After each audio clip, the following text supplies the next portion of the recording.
মহাশিবরাত্রি এই দিনটা প্রত্যেকটা শিব ভক্তের কাছেই খুব প্রিয় একটি দিন। আমি এই দিনটিতে আমার বাড়িতে কিভাবে পুজো করে থাকি সেটাই তোমাদের সাথে শেয়ার করব। আমরা প্রতি বছর আমাদের বাড়িতেই পুজো করে থাকি, মন্দিরে খুব একটা সেরকমভাবে যাওয়া হয় না, কারণ বাড়িতেই যেহেতু সকাল থেকে অনেক কাজ থাকে।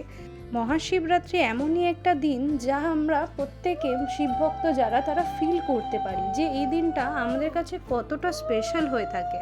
ছোটবেলায় শুনেছিলাম মহাদেবের মাথায় জল ঢাললে নাকি ভালো বর পাওয়া যায়।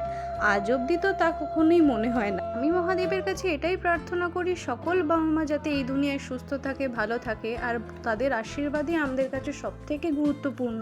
বাবা ভোলেনাথ এমনই একজন যে অল্পতেই সন্তুষ্ট, শুধু একটু বেলপাতা আর একটু জল দিলেই তার কাছে আর কিছু চাই না। তাই যদি মন ভরে কেউ দেয় বাবা তাতেই একদম খুশি। তাই যে বলে ভোলেনাথ ভোলেনাথ যে এতই ভোলা যে তার আর বেশি দাবি দাওয়াও থাকে না আমাদের কাছে।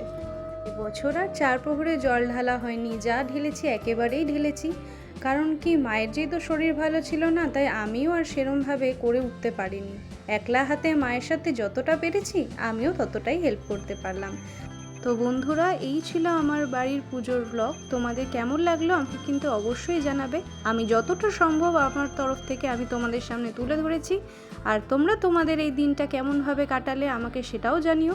আর সবাই বলো ওম নমঃ শিবায়, ওম নমঃ শিবায়, ওম নমঃ শিবায়।